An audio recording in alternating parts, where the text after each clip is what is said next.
Welcome in, everyone. RFK Refugees Podcast. Ted here, John here to wrap up, I think, the rest of the year. If we'll get into today's show, obviously talking about the Washington Spirit's unsuccessful attempt to win a second championship. We'll touch on a little bit some light DC United news, and of course also talk a little bit about the future of the Spirit. But this will, just for the record, I'm going to break it now. This will be kind of our last show. We're going to go into off-season mode. We'll probably be back, my guess, mid-December.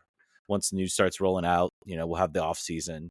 We'll have stuff to talk about. But pretty much after Thanksgiving, everything will get a little light. And we're not an MLS focus show. We are a DC soccer podcast show. Which means we usually are not doing shows during the playoffs, so to speak. That was a slam on ourselves, in case you didn't realize it. Yeah, and we have some great respect for the DC power, but both John and I are just two people, and trying to cover two teams is enough as it is. So, if they want to do some sort of pay for play scheme, we're not above it. We'll watch it. We'll watch it the pay for it. I might check out now that it's like the Spirit's over. You're right. My refereeing was done this weekend. I am very looking forward to having my weekends back. It is like a chapter is ending for you right now. You've got like a little bit of a intermission, a little bit of a reprieve. Nothing till late February, March, I think, is usually when the tournaments start up. So I was definitely I actually took Sunday. They made an appeal for more referees, so I said, fine, I'll do it. And I was doing ARs, and I was like, I'm so burnt out right now. I do not have I am barely able to focus. My body is sore, and I'm just kind of pushing through it and trying to do the best I can. So, but I got through it. It was a fun weekend. How was your weekend, John? Hope it was good. I was in Texas for work, Nice. doing some meetings on Saturday. Yeah. Well, the thing is, I was sick, so I only saw the outside about an hour and a half over the weekend, and spent 7 hours in a plane not being able to breathe. So I give that 1.5 thumbs down. But I think everyone is getting slightly better just in time for us to stop doing the show. My voice, I apologize for it. I give this is like a 30% voice. So we're going to do our best to get through it. I don't think this will be knocking on all the wood, a super long show. But I think save this show. This is my theory on our show. If you see this drop Tuesday morning, save it a little bit longer. Save it till around Thanksgiving. I know that there's like when you're cooking stuff, or you're trying to escape your extended family for a little while, and you want to have something to listen to when you're driving to Target, to go sit in the parking lot, to be quiet in your own personal space for a minute.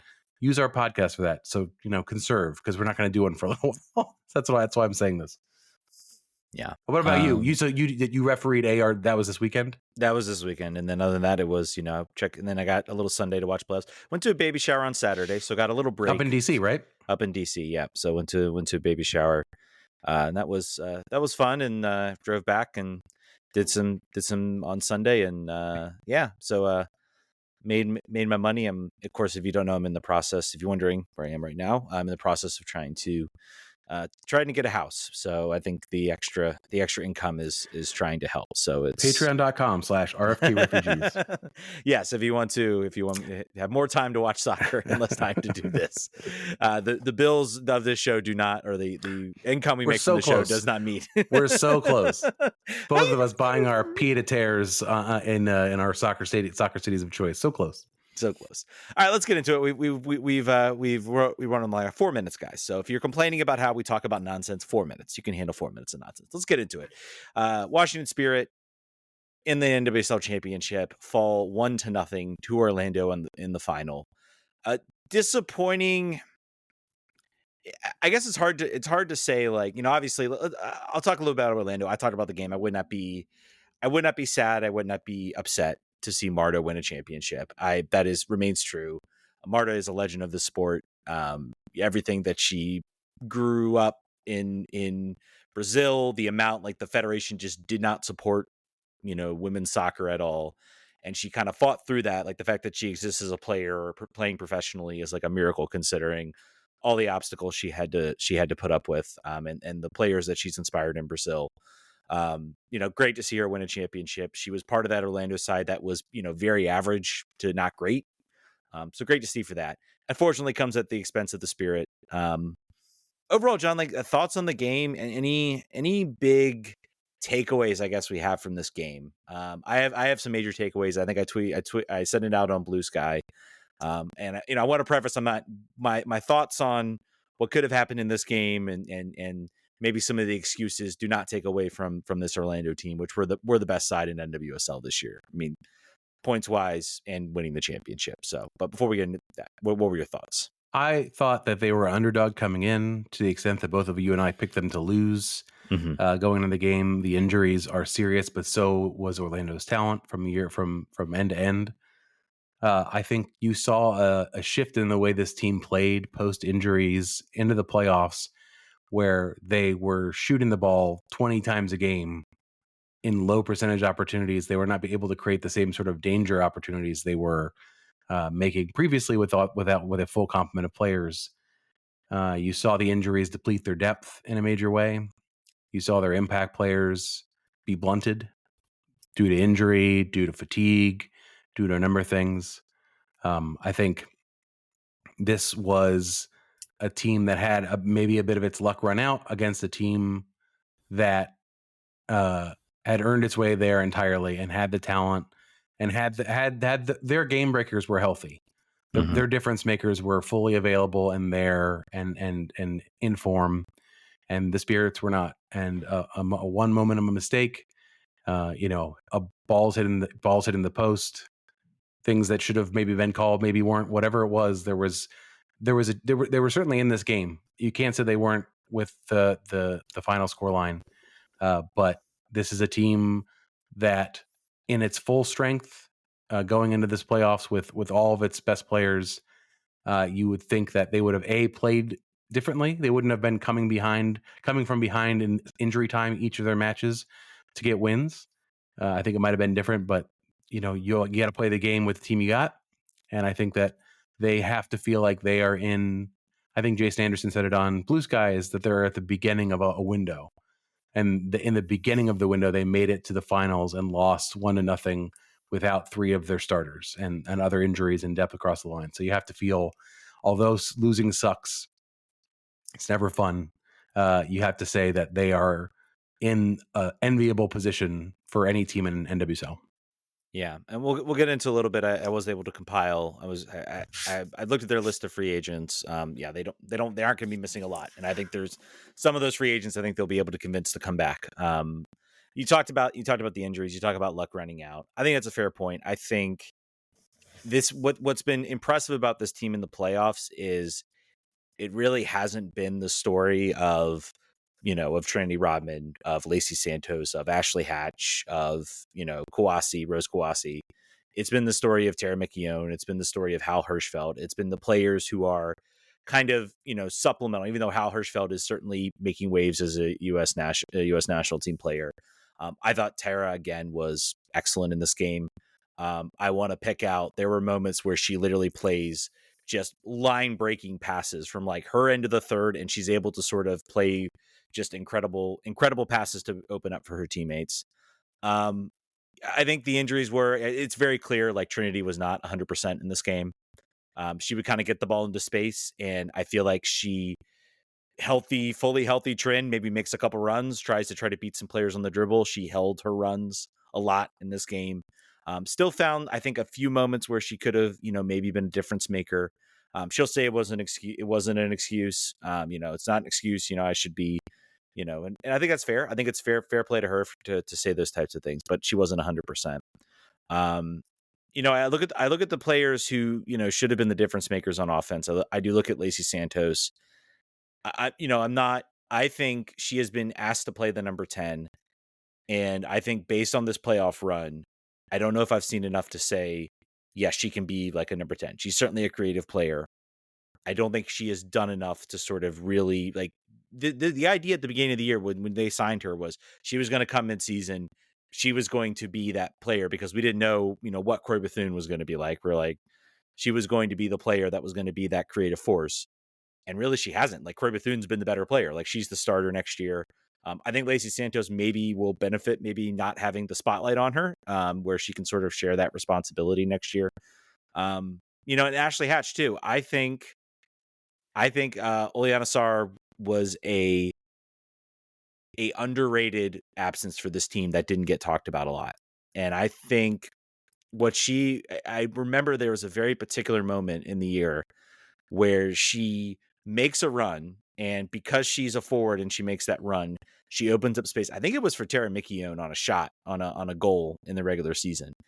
And I think Ashley Hatch maybe is a player who doesn't make those types of runs. She thinks about scoring. She maybe tries to make a run to score.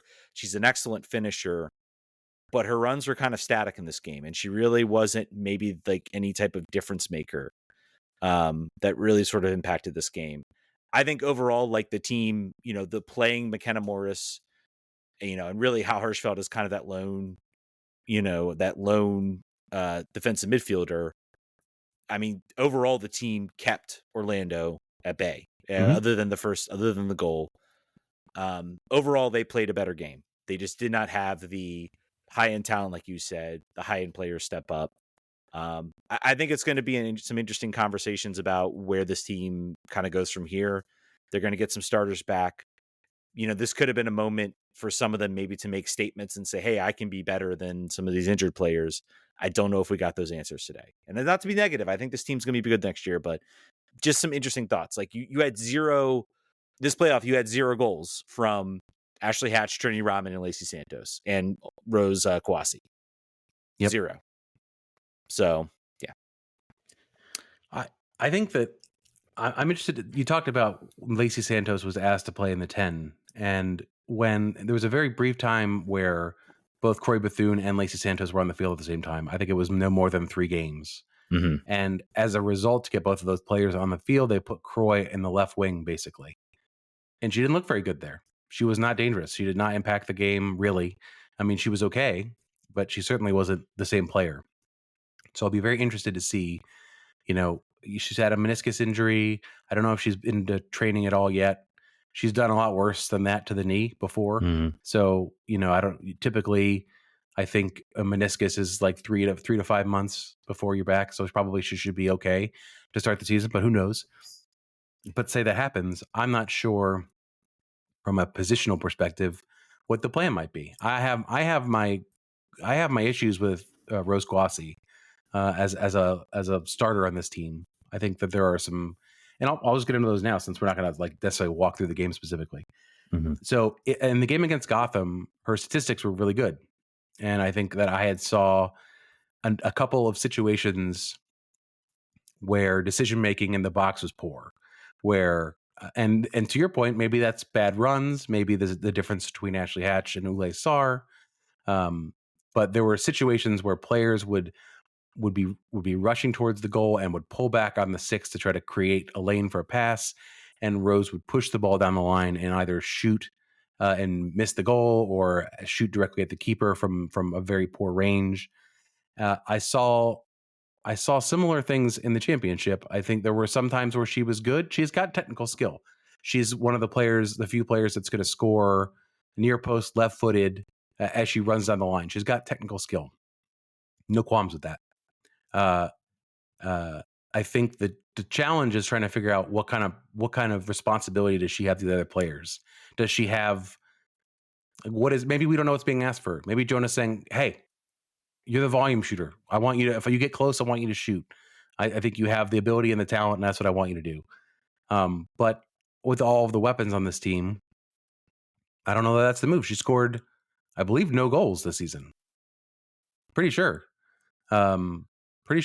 So for the amount of shots she took, it's a bad utilization metric, is all I'm trying to say. I think there are other players. If you're looking at spots on this team where you're looking to improve a little bit, we'll talk about the free agents, but I still think left wing is. I know that Rose is on a long-term deal, and they're not going to just be able to like throw her on the bench and hide her.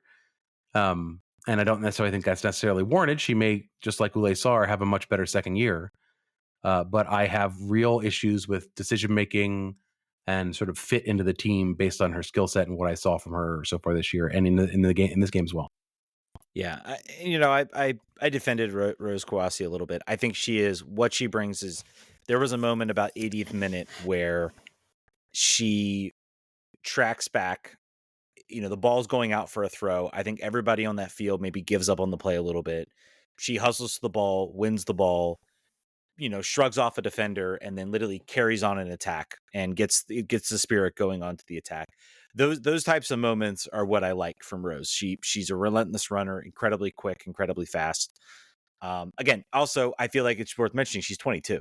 I was just about to say if she's coachable, she's young enough to learn that part of the game, the decision making Yeah. if she's going to make those lung busting runs, if she's going to do the physical things that other players can't do, you forgive a lot of the other stuff, particularly when they're young players and they can improve. So For the record, Kuro Bethune is 1 year older than her, so like that should put something into perspective there. And her knees are at least 5 years younger, so the minimum. Yeah, so I mean, I think that is where I'm kind of like, okay, I'm going to give a little bit of leeway. I think next year, obviously no major women's international tournaments. Olympics are over. I think that's going to be beneficial for a player like Rodman, who I think was definitely just kind of running out of steam towards the end of the year. And I think maybe having a full off season with Lacey Santos, a full off season with, Jonathan Giraldez will do this team some wonders. I think that left side's a good call out. I would like to see them, look to do better. I'd like to see them try to find some more talent. Let's break down. I do want to mention, let's get to the game. I think we've kind of, I think there were two sort of flashpoint moments from a referee perspective. First of which was the goal. It's, Banda, really nice worked goal from Banda. Very much kind of a defensive breakdown from the Spirit. Kind of really their only defensive breakdown of the game. Ask me Morgan as the player at fault there. Yeah. And also, I mean, I would also point a little bit to Kingsbury. I think she could have done a better job on that save. She gets kind of beat near post. It's a low shot. Her foot's right there. If she, is able to get that or read that a little bit better. And she makes that save, 4 times a game too. So that's what you kind of expected out of her. Yeah. And both to be clear, both of those players raised their hand and sort of said that they were disappointed in themselves. So certainly no ducking in the post game. Yeah. But those types of things happen, and it's how you build around it. Obviously the moment I think that a lot of people maybe want to hear from and want to talk about is there is the moment before the kick where I believe, I don't know who the player was, but she sort of gets a push off near the neck, I don't think it's quite on the face, but it's definitely like sort of shoving away Lacey Santos as she tries to sort of challenge to challenge the player. It is, if you look at it from a perspective, it is a foul. The Alyssa Nichols, the referee on the field, lets it play. She lets it play on. I think both players are kind of reaching, kind of grabbing a little bit. So I think in real time, she kind of sees the fact that Santos has her hands out, kind of puts her hands up, and then she kind of just doesn't really try to fight through the challenge. She just kind of goes off, and I think she's like, you know what, the attacker has the ball. We're going to play through that. Looking at it in slow-mo, looking at it in the replay, I think you can see, it's a foul. I will say, I do think it's a good thing. I think this is a case where, and I understand as a Spirit fan, you're going to be upset. You're going to say it's a foul. It happens in the buildup. It should be taken back. I understand that. I want you to ask yourself, if the roles are reversed and that situation happens on a Spirit goal and they take it back, how are you going to feel? I think even more appropriately, as a Washington Orlando situation, imagine if go back in the time machine and imagine if Lucho Acosta's like weird tackle of a fleeing Orlando player off the ball ended the opportunity for the Rooney goal. Like the Karma Bank is rebalanced. I think actually that was a worse foul that didn't get called. So this is, I don't have a big problem with it as well. I think they should, Well, and this is, I think the problem we have with VAR is that too many times, I will never forget the first time they talk about VAR, and the moniker was, this is not going to re-referee the game. Like, that's what we want to get away from. And we're seeing an instance that's like one of VAR's biggest lies. It's re-refereeing the game, like the time. All the time there are plays that happen and it's re-refereeing the game. I appreciate moments where it's sort of, you look back on it and you say, yeah, there's an argument to be made, but we're not going to let this situation all the way on the other defensive third of the field negate the fact that the Spirit just defensively broke down in that one situation. And there were multiple moments where the Spirit could have played, where Esme Morgan could have done a better job. Kingsbury could have been more off a line where that goal doesn't happen. And I think it's fair, right? It's right to be like, you know what, that's not a clear and obvious error. That's not, the defender taking a punch or a swing. She's maybe lightly pushing off. Santos makes a meal of it. You know what? We're not gonna call that back. We're gonna let the referee. We're gonna let the play continue, and we're gonna let the goal stand. So Blue it Sky stinks. followers will disagree, however. Yeah. Oh yeah, they will. And I think the other situation too, there was a play at the end line where, and this is where I much kind of like Rose Kwasi. She fights through that play. She does a lot of things to sort of make it difficult on Orlando. She kind of, I think she does a little bit of a grab, and I think that's why this play doesn't go to VAR, doesn't get called a PK. Yes, the player kind of falls down into her, but Rose is also doing some grabbing. To me, that's like just contact that happens in the box when you have two players fighting. You're not going to get a PK call in that situation. And I've settled on the fact that I think if IFAB wants to stop these situations and stop these incidents, fouls in the box need to stop being penalty kicks. Any sort of infraction inside the box, unless it's Stogzo, that's the only time you get a PK. And I have started to come to this conclusion in this era of VAR. The reason we have so many of these controversial plays, so many of these incidents re-refereeing game has nothing to do with VAR. It is the fact that we are trying to specify the handling call. We're trying to specify certain instances of the game where the easiest thing is just to say, look, if it's a foul in the box, just the ball goes to the edge of the 18, which is not unprecedented. If there is an infraction that results in indirect free kick that happens inside the box, inside the 6, it gets brought to the edge of the 6. So it's not unprecedented this would happen. Like there has to be a change in that front. And I think that would solve a lot of issues with how we call VAR. It's taking the game out of the referee's hands. Now, I don't think that's going to happen because that'll lead to less goals. And I think then you'll have strikers complain that they're going to get less goals. You'll have goal records will become harder to get. So that might be the reason that it stays. But I think it's something they should consider. Any thoughts? You have any difference of opinion? No, on either of those calls. I'm always going to defer any refereeing decisions or I will defer. You can them all have to an you. opinion. I know I can. I like to have truth. I like to have informed opinions, and in these cases, I don't. I defer. I think that there's something that the Spirit should start to think about, and I think about Trinity mimicking the red card last week against Gotham, and I think about Kwasi getting not handled by Ali Watt, like just sort of physically handled for much of the game. And wingbacks are gonna just kick the snot out of our wingers, provided we'd have no ability to dictate the play in the middle of the field. And that's what we lost with Croy and Andy both going.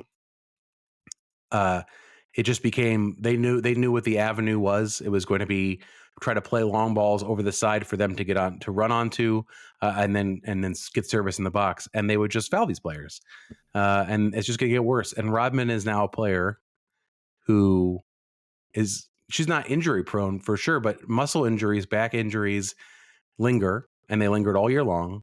And she's always been one of the more foul players. And they've got to figure out, I think as she's still super young, but they've got to figure out ways to maybe make it so that is not a valid strategy for defending teams to just do hack a shack, or they'll just assume the left back's always going to have a yellow card. That's the plan. We're just going to give them one. They've got one to hold. So I think a lot of that has to do with how can you be dangerous in other parts of the field so that it doesn't become predictable about where you're going to potentially find your opportunities on the line. So that's just something to flag, because Rose got the treatment on the left hand side for much of the game. Yeah. And to bring at that point, I don't think Alyssa Nichols was not why we lost this game. I think I look at there were 16 fouls committed by Orlando to the 11 for Spirit. Spirit picked up 4 of the 4 yellow cards to 2 for Orlando. And I think there was a particular moment. I think it was either Rose, one of the Spirit players gets taken down. Clearly stopping a promising attack, in my opinion, should have been a yellow. And then Alyssa Nichols kind of holds her, basically holds her tongue, so to speak. And then the same player, I believe that was a Bello, or is it Bayo? It's probably a Bayo, or who grabs onto Trinity, goes down, and that is then given a yellow. And my point is, well, the first one also should have been a yellow, and you're kind of not being soft to go to that yellow, and I think that impacts the game. So I think in that sense, I think Alyssa Nichols could have maybe done a little bit of job going to the pocket early.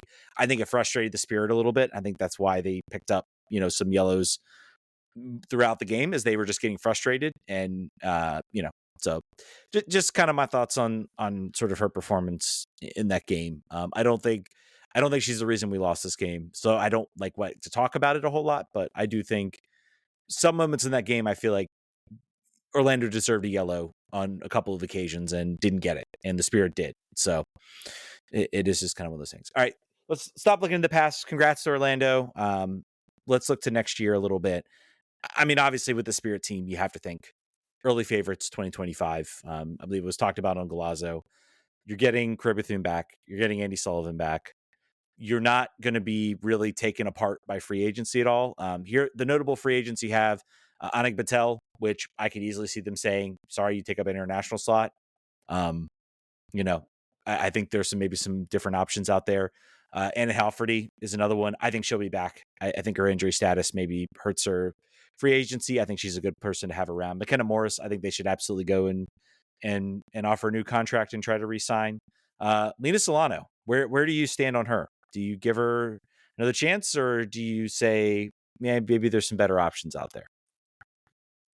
Certainly, I don't know. I would potentially look to improve the position.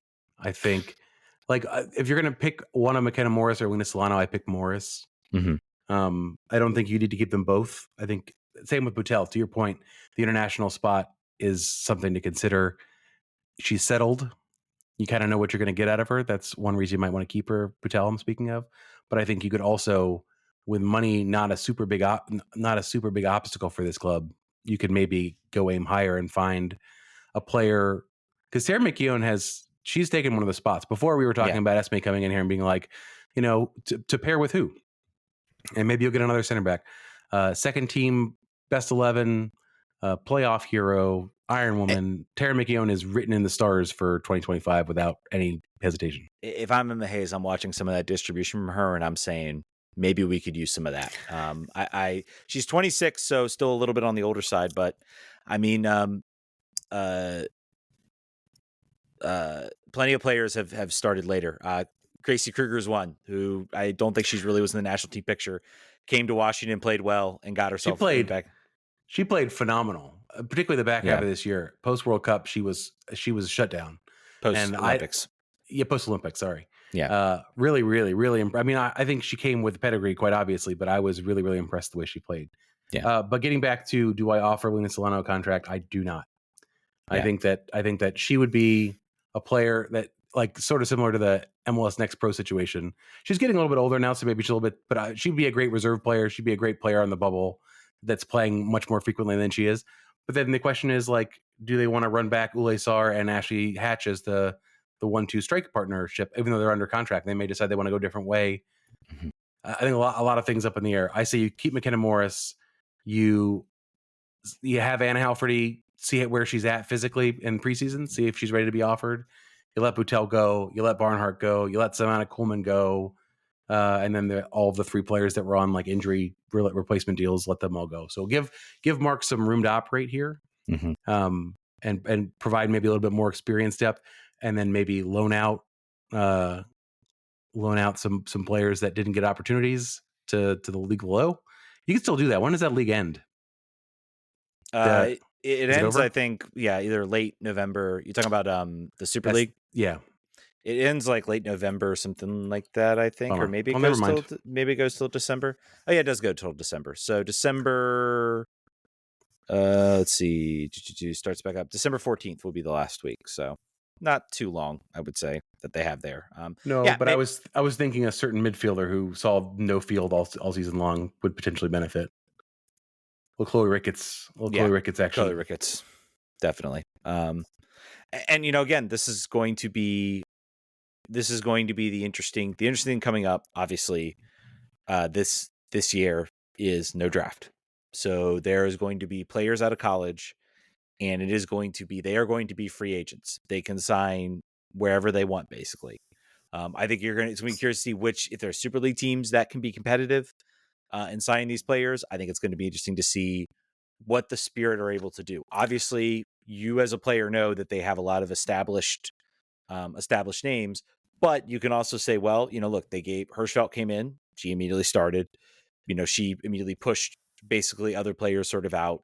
Cory Bethune obviously became midfielder of the year. Like, they gave her opportunities, they gave her chances, and she excelled. So you have a ownership that is highly committed, that has resources, that is being, top level. And even that in of itself, I think the standard across the league has gotten better. And I think a lot of that it goes towards Michelle King and what she's been able to do. So I think it's going to be competitive. But I think that's still, they will, if the Spirit call, most of those draftees are going to listen, because they're going to see that, and they're going to know the resources are there and available for them. And they know the coaching situation is really good, and all the things that the team has done. So that is certainly going to be something to watch this year. If the Spirit are able to, convince like top level players to come and play, maybe you're talking about another sort of class, a rookie class this year. That's, maybe not as transformative as it was this year, but certainly something that could boost this team. So What positions are you targeting in a situation where they're doing that, where they're able to sign center back? I think it's one. I think you're going to want to get more depth there. Right now, it's Esme Morgan, Tara McKeown, Boutel, and that's it. Like, is all you have. So I think center back's one position. I think I agree with you on the left side. I think you look to that left side. And I think also maybe you look to, you've got Andy Sullivan, Hal Hirschfeld in the center. I think you maybe need some more help in that center midfield as well. Yep, Paige Matera has clearly shifted to right back, and to her benefit and to the team's benefit. Yeah, so I think I agree with that. I say center back. I say left wing. Defensive midfield is a good shout. Another number 9, basically to take the Savannah Coleman spot away, and or Lena Solano, depending on how that goes. Try to find a proven goal scorer, someone that's been carrying the load for their college team, and sort of just give them opportunities to see over the course of the year in the Summer Cup or whatever it is, the opportunities where that actually happens. Just wanted to sort of walk through the roster real quick about it's just basically trends and things that I'm thinking about. I think that outside back has become suddenly a strength for this team with Kruger, Kate Wiesner when she's healthy, which is not all the time, unfortunately. Gabby Carl and Paige Matera. I think you have great depth there. You don't have much else to do. I think goalkeeper as well. Goalkeeper you need another player that can play. Nicole Barnhart also on the free agents list. I would be shocked if she would be back. If she comes back next year, I think she was a good solid depth piece. I think now it's time maybe to look at, who you're going to see in the future. Kingsbury, how I'm curious how old Kingsbury is 33. So she's got a couple years more at the top, I think. Certainly got a couple more years. So I think it's a matter of, but also looking at that future. So that might be a position you target in that draft. Can you get the top goalkeeper prospect to come in? Particularly with this team where it is right now, with not a lot of huge holes. I think that's a possibility. I also wanted to call out, Courtney Brown and Heather Stainbrook getting a lot of opportunities towards the end of the year are great news for the Spirit. Not because I think that they should be in the starting 11 on a fully healthy team, but because they got to see where they're at, what their level is. And both of those players, I think, impressed. I think they're obviously both back there under contract, but that enables you to rotate a little bit better throughout the year to maybe stave off some injuries that occurred due to having to play. I mean, obviously, Andy did not hurt her knee because of overuse. Probably she had injuries throughout the year. She had slight injuries she was carrying throughout the year, and obviously Croy was felled by a baseball mound. So also not the problem of overuse. Should not evil exist. Sport. Everyone's knees explode on there. It's weird. But yeah, I think midfield depth got a little bit of testing, which is kind of what you want. Maybe you didn't want it in the playoffs at the end of the year, but you get it anyway. So I think that's an overall good thing. I think Esme Morgan needs more time to settle. I think she's not where she would be happy to be at the moment yet. She's still getting her feet wet. But that's important to look at because that was an investment. She's 24 too. So it was an investment in an international spot and a salary spot. So they're going to need her to come good next year if they're, they need the defense there to lock down a little bit more. I think that's really a position to look at. And then the question is about Ashley Hatch and Ulay Sar. I think that those are, you're not going to count either one of them out. Ulay's got a back injury. I don't think it's a situation where she won't recover. I don't think even surgery is even being talked about at the moment. Maybe it's just rest. Maybe it's just getting some more time in between. I think she was maybe training on the side towards the end of the year. I'm not sure. Yeah, she was. I think it was just a case of you're not going to throw her in a playoff game after she missed all that time, and sharpness would be a problem. It's the same. So I want to see. I am thinking from what I saw, sort of how the team looked in the final third, how good they looked, and I know it's hard because I feel like Oleana Sarr got hurt right around to when Corey Bethune got hurt. So it's hard to maybe make that comparison because Corey Bethune was just such an excellent change creator, and you lose a lot of that. So maybe it's a little bit. Maybe I'm being unfair on Ashley Hatch, but I mean, for me right now, I think Sarr is the number one attacker. I think it'll be interesting if you look at places where you can maybe get some salary and get some cap space to maybe improve this team.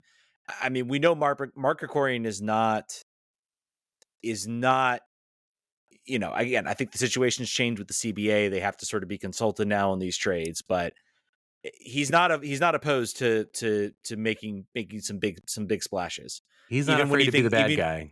Yeah. Even when you think the team is set. I will say the one player I still think Ashley Hatch, looking down the roster, looking down at the players to do, I think that's maybe a position you look at and you say, this was maybe a moment for Ashley Hatch to solidify herself and say, I'm the number one striker on this team. No goals in the playoffs. No real big moments that you can point out other than maybe the PK shootout. She gets the header, I think, that hits the post. Yep. So maybe that's one opportunity, but she was not the sort of dominant striker that we've seen. I don't know. I still would put her on my watch list for a potential trade, a potential move to maybe get some assets in, and to maybe open up some cap space to go out and chase down some of the younger rookies. I think both of those forwards thrive on service. Mm-hmm. Ulay and Croy had a great connection, and when Croy went down, that hurt Ulay, I think, for sure. No player really showed that same connect. Like Lacey didn't show that with Ashley. In the early part of the season, Ashley was scoring goals on her own. She was scoring outside the 18. She was shooting from further. But I think the way that the team was set up post Croy and Andy's injury was wing play to get the ball into the forward, which was her. And I don't think that's necessarily where she was doing the best this year so far. So you're right. I mean, you're working around the margins here. You're making small tweaks. Mm-hmm. And if I guess I think you want to have versatility out of that forward spot. So if Ulay is a target forward that requires good service on the ground from Croy to be able to score, or someone else, then maybe you have a different number 9 that is a better header of the ball, is oriented towards wing play, so that way you can adjust your play on the field with complementing players. Right? I don't know. Of the players that are there, I think probably she has the most trade value of players that you might see from a philosophical perspective moving on. There's not a lot of other players here. Although I would have said that last year, I wouldn't have traded Sam Staub or Asu Sanchez, and they both left. So you never know. To your point, never think you're safe. Never think that there's not that you couldn't be moved. One other player I want to talk about before we sort of wrap up the spirit, I think, is Brittany Radcliffe. I was listening to a podcast. I'm not sure. It might have been The Athletic, might have been something else about this game. And they were like, Trinity had her hands on her back in like the 60th minute. And you have this player, Brittany Radcliffe, who's function on this team has been 30 minutes of like hell and fury and chance creation, and you don't put her on the field. You don't give her the opportunity to do that with a player who is clearly not operating even half of what she can give you. That's a hard call to make. And I don't think Jonah would take it out of Trinity's hands, even though maybe you should. The player is always going to say they want to stay on the field. She said that. She's like, I wasn't going to pull myself off. But maybe figuring out a way to give her more of an opportunity than she got. Because I think in the time that she had on the field, she was very dangerous. And you want to maximize those players on your team. Yeah. And I think also it's hard. It's hard when you're playing well. And I feel like this was a game where you felt like they were just like it was just one pass away.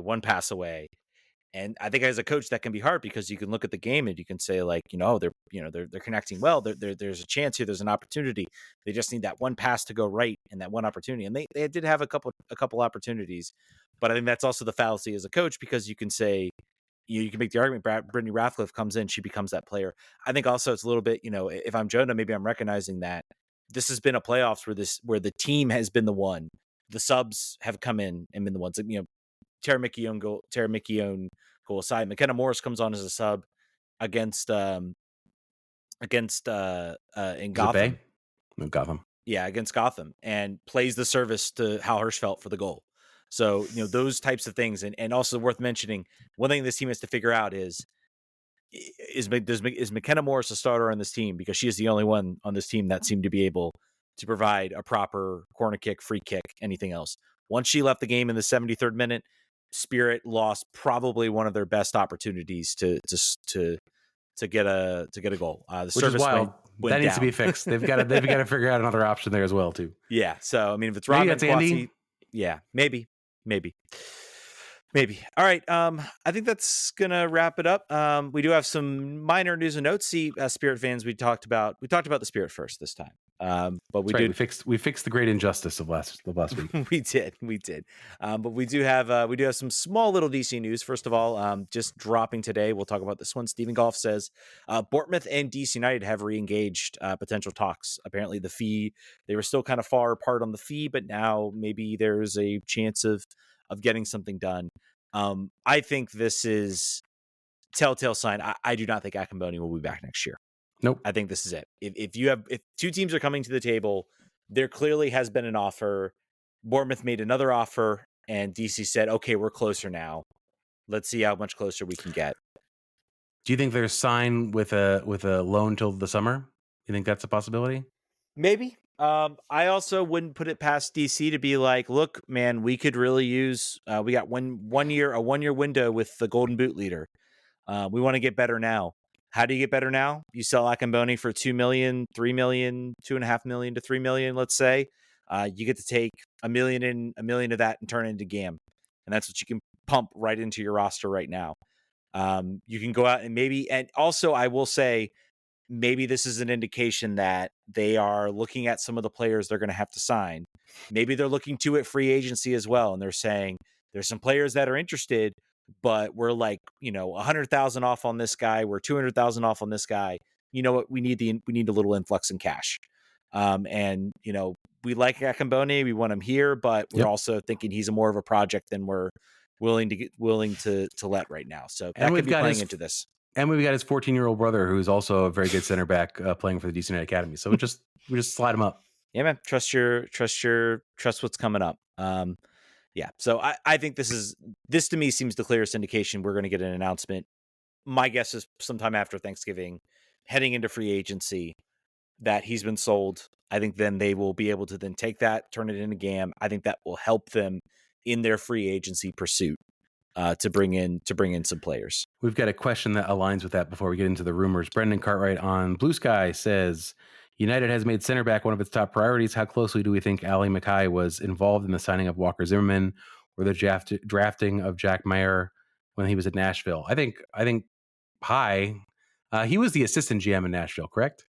I believe so, yes. Yeah. So, I mean, I think that to make teams do not willy-nilly sign center backs as their designated players in this league. They should do more. I think that Zimmerman was a good example of that. Chiellini was a good example of that at LAFC. I think he was DP, wasn't he? Or did he come in on TAM somehow? I don't remember. Either Yeah. way, I think he was integral. Ted and I have talked about this all season long. That wouldn't be the worst place to spend that spot if you were able to get a real impact center back with experience that you knew was going to be a leader on the team. No one's going to be mad about it. Yeah. I don't think they'll be able to get a guy like Walker Zimmerman. He has a deal through 2025. I don't Like think. Walker Zimmerman, a Walker Zimmerman type. You were talking about John Anthony Brooks. He's alive. Nah, he's not a Walker Zimmerman at this point anymore. But yeah, I don't know if you would do that. Aaron Long is one player I think that maybe you could look at getting that type of deal. As far as like a center back, bringing somebody in, he's 32, so maybe a little bit on the older side. Maybe you can't get that, but I think he is kind of approaching free agency. I think potentially he could be a free agent, depending on if LAFC take his contract. And right now he is, he is. LAFC were eliminated. So I'm probably planning a piece. I'm kind of waiting till all the teams come out, because you can look at the free agency list and you can gush about certain players, but there are plenty of players on the list that are going to get contract extension offers. So yep. it's hard to, until the sort of you get the list and you kind of know, what it's going to be about. I will say, like, this is something to watch. The biggest thing, we're talking Formula One right now. I'm wearing my Williams racing shirt. Ali Mackay needs to be James Vowles. And if you're an F1 fan, if the big driver market this year was trying to sign Carlos Sainz, and James Vowles had to convince Carlos Sainz, and it was considered quite a coup that they were able to get him.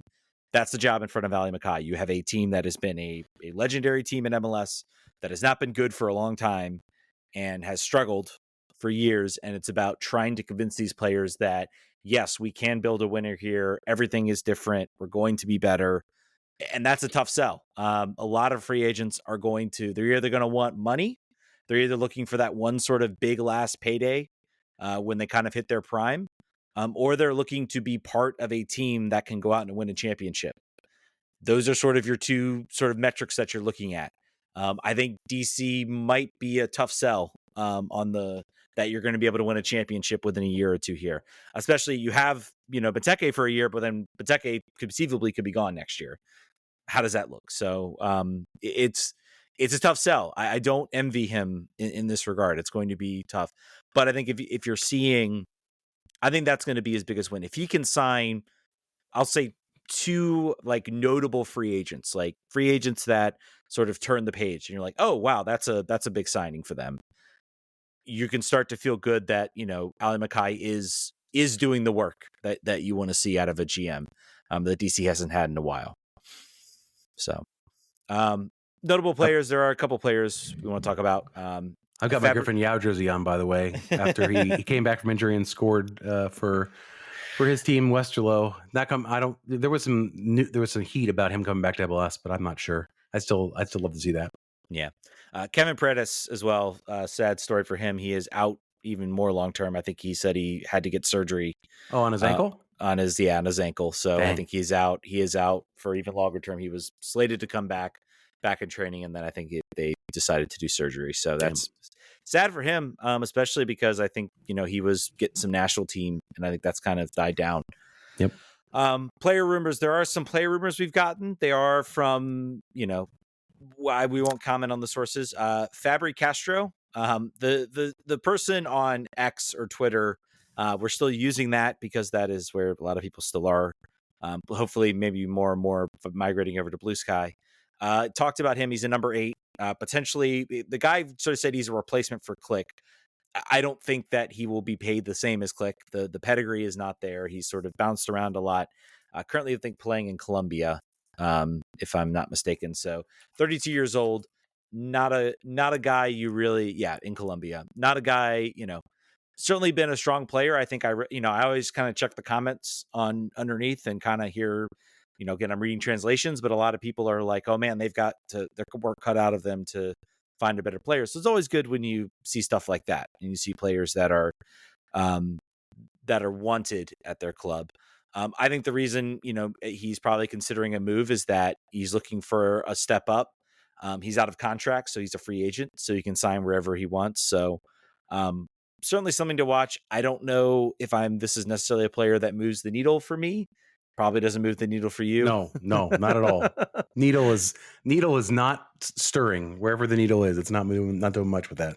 Yeah, so we'll wait and see. I'm gonna wait to see some more like official type news. And I guess the fact that golf's been a little quiet has kind of made me say, okay, maybe this is not. Other player to Joao Peglo, left winger, 22. From Would Poland. not. What's that? He's from Poland. Brazilian playing in Poland. I was kind of watching his trajectory. I think he signed with Porto B for $4 million on a transfer fee, and his value has definitely stemmed downward. But he's bounced around a lot. I don't think he's been the most successful player. The one thing that is kind of have me going on this one is that he's under contract, I believe, right now. So it would be a transfer fee you'd have to pay.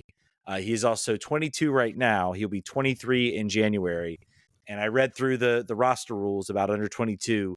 You have to be the age of 22 through the whole season, basically. So you cannot turn 23 at any point if your first year in your first year in MLS. So you can't be 22. So that's why like homegrown players can sign those contracts. Maybe if they're turning 23, your first year in MLS, you have to be 22 for the whole year, basically. He would turn 23 in January, so he would not qualify for the under 22 initiative spot. So he would be like a full either TAM or GAM player.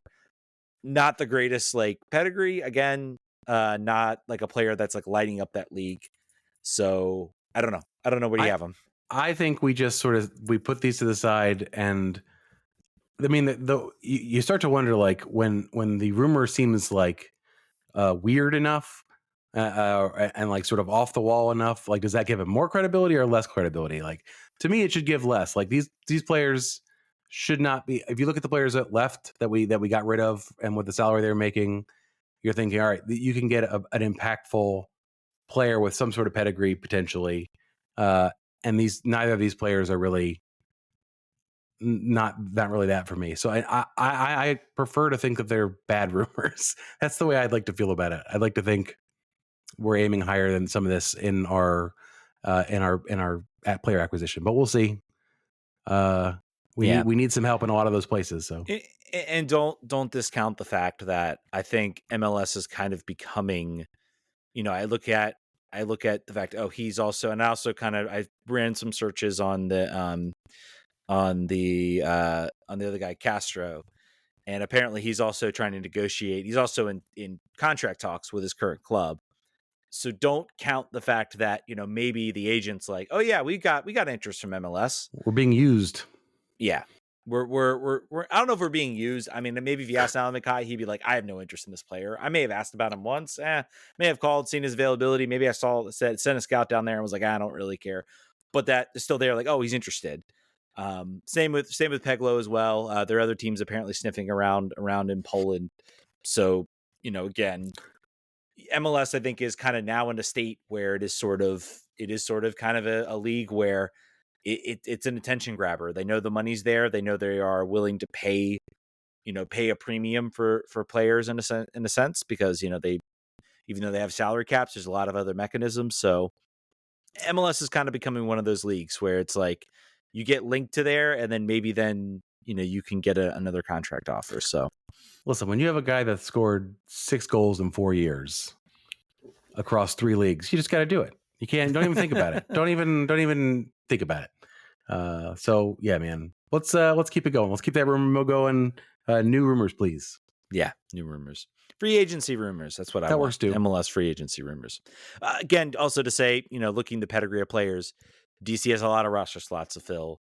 Not everybody's going to be a player that's going to like make you stand up. And sometimes maybe we have to trust a little bit about what Ali McKay is doing, and maybe there's some data or some other things that we're not seeing. I just get so nervous when we fill out those depth positions internationally, because it just feels like that's obviously where you make your bones, right? As a GM, if you're able to make those moves, players that aren't on the board for anybody that come in and make an impact or become starters, that's where you get your pay raises and your long-term contracts as a GM. But it always makes me nervous when we're picking players from I don't want to say obscure leagues, but some obscure league. Like, just think back. Think think about Nigel Robertha, think about Eric Sorga, think about, they've scored 75 goals in the Cypriot League. Like, all right, cool, man. Great. Excellent. Let's definitely bring them in there. That will transport or translate directly at MLS.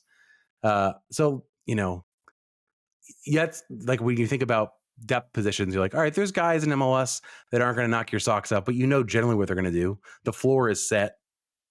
The ceiling is probably also set. I don't know. So we'll see. Borussia now is a player that I was thinking about. Like, all right, we were just going to bring this guy in, and he's going to be a starter. We're going to get rid of our other defensive midfielders.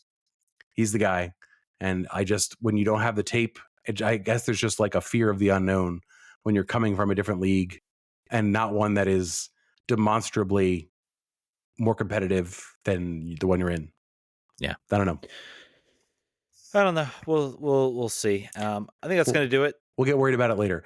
Before we go, yes, this is my brain. This is what happened.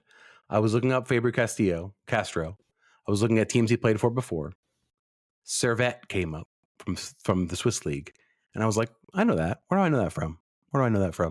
DC United signed a player from Servette, Carlos Varela, for one season. He played like 5 games. They also played Chelsea this year and lost like 8-1. So there's a DC United connection right there. This player, obviously, there's a lineage from the great Swiss league to DC United. This is what was the game that Thomas Floyd used to play? Oh, 6 degrees of Rochester Rhinos or something like that. Similar to that. I can do that with DC United players that played for like 5 games. That's my super secret talent. We'll do that. Maybe that's a fun game for the offseason. But we were doing that on the Discord one time, just like looking up the player pass things, and it's like beep beep beep beep beep beep. All right, let's. All right, so we're gonna stop the show for. Take a pause. We're not gonna be back next week. We're not gonna be back the week after that, and we'll let you know when we come back. Yeah, I think it's going to be more of a if there's big news to talk about, we'll jump on, and we kind of handle that during the off season. Obviously, we're going to have, I think, the draft coming up. We'll have re-entry draft. We'll have free agency. I think there will be some big signings for this team coming up, and I think you'll see them possibly around the league and elsewhere. And I think also we're gonna, for our Patreons, I think we're gonna pause our December Patreon because we're, just not gonna be producing content. So we like to do that, you guys, as kind of a Christmas gift. We appreciate the support. We hope that keeps you around, and we recognize when we need a break, and I think we want to make sure you guys aren't paying for something you're not getting value out of. So we should also end this basically version of the season of the podcast by thanking everyone who supports the show, listens to the show, engages with us all the way that we're doing so. It could be a little stale after these years of sort of DC United continuing. I mean, the Spirit are doing their own thing. If you're here and you're a Spirit fan, you can't complain about stale things because this has been nothing but exciting for the time that we've been talking about them. But for DC United fans, it can be a slog sometimes. So we appreciate you turning in every week, even when the results don't change and when the roster is not shaping up the way you want. We're all sort of in it together, and we appreciate not giving up and sticking with us. And hopefully, similar to the Spirit, we get to a point where we are talking. We're not going offline in the late winter months because we're still playing. Yes. The games are still important. That's the hope. That's where we want to get. We're not there yet, but I hope that you stick with us until we get there. And I hope that we don't quit before we get there, because if it goes on another 5 years without us in the playoffs, I don't know that Ted and I will have any hair left in our heads. And I don't know that we'll like soccer anymore. It's hard to say. Energy. Got to keep the faith. All right. Look out for some content. I'm going to have some content coming up as well. So I just didn't want to put myself the pressure of trying to write content to justify y'all's expense. So at Patreons, you might get some benefit of not having paid for a month and still getting content. So consider that a thank you. And tell your friends about it. You see a cool article, say, hey, check this out. So, all right, folks, that'll do it. Thank you guys so much for listening. We will catch you guys in a few weeks. Vamos.